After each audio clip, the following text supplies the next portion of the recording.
مشاهدينا الكرام، معنا في الصورة مدرب الذي سيخلف رافائيل بينيتيز في ريال مدريد. المؤتمر الصحفي هنا مباشرة، وسألقي بعض الأسئلة على المدرب خوان فارغاس.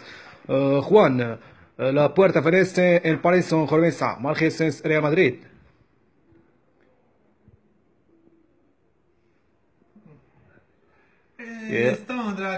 يقول المدرب فارغاس: أتيت إلى الريال لخلافة رافائيل بينيتيز لأنه تحدثت مع رئيس الريال بيريز من أجل خلافة بينيتيز.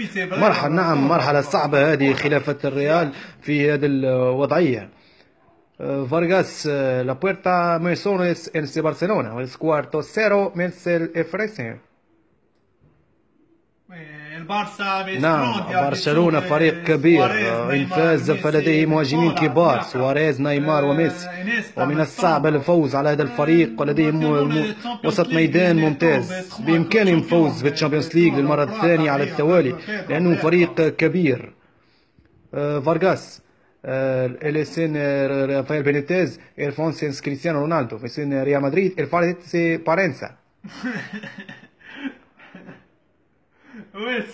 رافائيل بينيتيز، نعم، بينيتيز ورونالدو كانوا، نعم، سمعت عنهم أنهم كان لديهم بعض المشاكل، ولكن أنا لم أتي هنا من أجل مشاكل مع رونالدو، أتيت لتدريب الريال ولخلافة بينيتيز. أعرف بأنه مرحلة صعبة هذه التي سأمسك فيها الريال وسأدرب فيها الريال، ولكن سأحاول